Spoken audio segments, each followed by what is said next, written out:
Merhaba arkadaşlar. Açık öğretim sisteminde ara sınavlarımız açıklandı. 24-25 Mayıs'ta da final sınavlarına gireceğiz.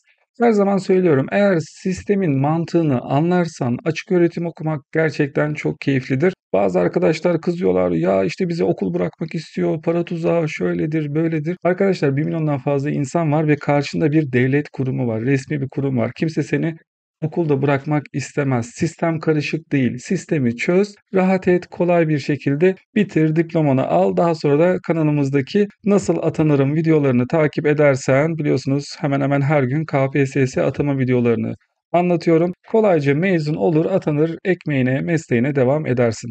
Şimdi arkadaşlar bizde geçme notu 35 ama yani buradaki ama kısmı çok önemli. Final sınavları açıklandıktan sonra harf notları açıklanacak ve bizim bir ortalamamız ortaya çıkacak. Ortalama bizim mezun olmamız için çok önemli. Ortalama 2 ve üstünde olmalı. Ne zamana kadar?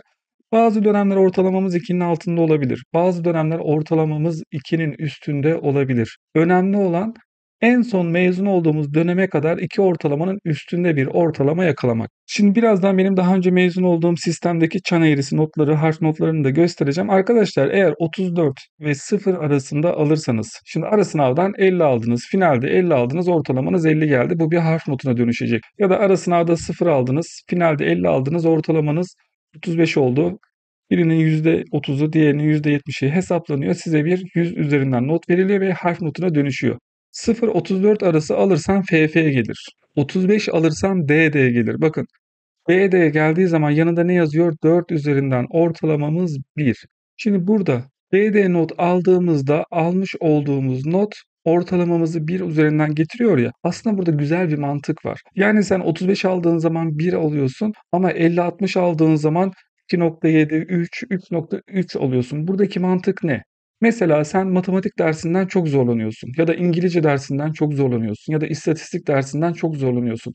O dersten sistem diyor ki 35 al. Koy kenara dursun. Geçtin mi? Şimdilik koşullu olarak geçtin. O kenarda dursun. Ama sen sözel bir dersten ya da sayısal bir dersten fark etmez. Sevdiğin bir dersten de çok yüksek not alıyorsun. Oradan da 3,3 ortalamayı aldın.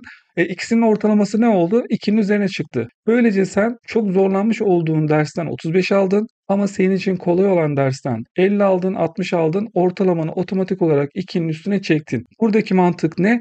Bütün derslerden 35, 36, 40, 32, 35, 32 olmaz tabii, 35'in altına düşmez. 37 aldın. Ortalaman ne oldu? 1,99 oldu. Mezun olur musun? Olamazsın. İşte dediğim gibi mantığı anla.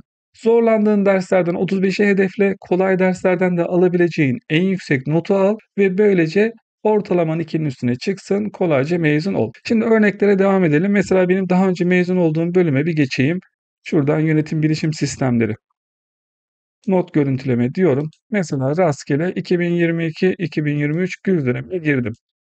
Mesela ben burada sistem analizi ve tasarımı dersinden 53 almışım başarı notum. Bakın ara sınavdan 31 almışım. Dönem sonu sınavından 62,5 almışım. Başarı notum 53 gelmiş. BB gelmiş. Buraya bakıyorum. Evet, çan eğrisi açıldı. 35 alanlara DD gelmiş. Yani bir ortalama. Bana ne gelmişti? BB. Yani BB 50,625. 50,62 diyelim. 50 BB gelmiş. Hemen tablomu açıyorum. BB neymiş? 3 ortalama. Bakın burada ben ne yapmışım? 3 ortalamayı 50 puanla yakalamışım. Eğer 35 alsaydım 1 ortalama gelecekti. Dediğim gibi zorlandığın derste hedefin 35 olsun. Başka bir nota bakalım. Mesela rastgele şuradan seçelim. Bahar dönemi 2022-2023. Mesela A yönetimi ve bilgi güvenliği dersinden 87 BC almışım. Harf notlarına bakalım. Bakın biraz önce zor bir dersten 50 ile BB almıştım. Şu an 85 puanla BC almışım. Yani 2,7 ortalama gelmiş. Çan eğrisi olduğu için 35'te garanti DD gelir. Bir ortalamayı kaparsın. Ama onun üstünde ortalamalar, harf notları değişir. Harf notlarına baktığınız zaman sizin hedefiniz genelde 40'ın üstünde almak olsun. Hani çok zorsa ders, mesela bakın CC 2 ortalamayı 58 puanla buradaki çan eğrisinde yakalanmış. Mümkün olduğunca zor derslerde 35'in altında zaten kalamazsın. 35 al. Kolay derslerden yüksek al. Bugün günlerden 1 Mayıs 2025. 24-25 Mayıs'ta bakın çalışma programı videomu da mutlaka izleyin. Ağır final geçme ipuçları.